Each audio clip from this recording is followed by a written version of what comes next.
In this screencast, we're going to look at how to create an essay question inside Moodle for your quiz or exam settings.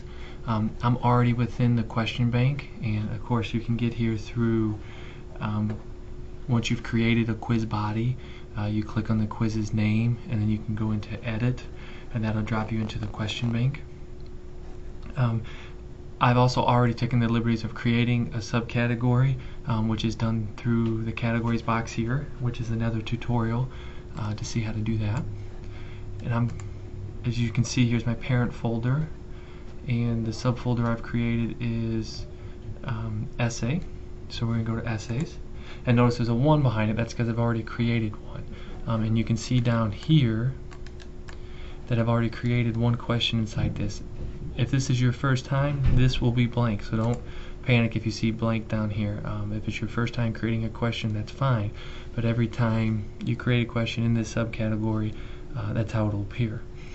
Create new question, essay.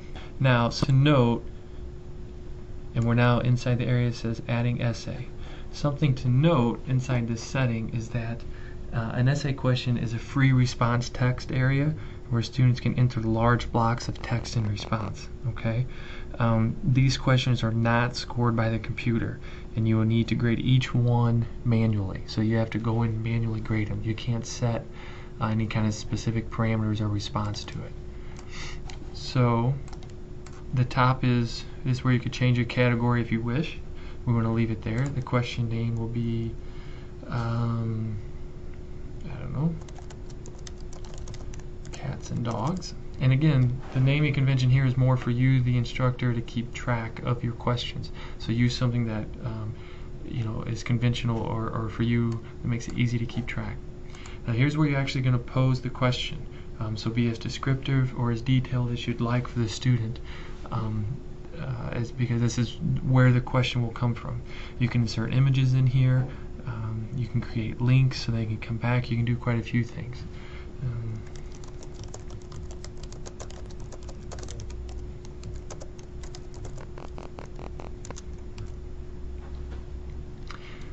Nice and simple. Image to display. We don't have an image, so there is none. Default question grade. What's the grade for this question? It's worth 10 points. You can set whichever you'd like. General feedback. Now notice that there's not the adaptive choice there, because with this being a manually answered option, there is no multiple attempts at it. There's just one attempt. General feedback, if you've created that setting, you type that in there. Feedback for this specific question, if you've created that setting, you type that in here. And then we go to save changes. And if we pull over here to our question bank now, we're under the essay questions. Notice the numbers changed to 2. We come down here, we can see cats and dogs. If we come over here to the right, here's the icon to let you know that's an essay question. To pull these questions over, I can either click on the box and then add to quiz. I can select all, then add to quiz, or I can use one of these arrows right here to bring it over. But let's preview it so you can get an idea of what it looks like. To preview it, I can just click on the little magnifying glass. To update it, I can click there, and if you want to move it around in the sequence of where it's stored over here, you'd use this. And of course, X deletes.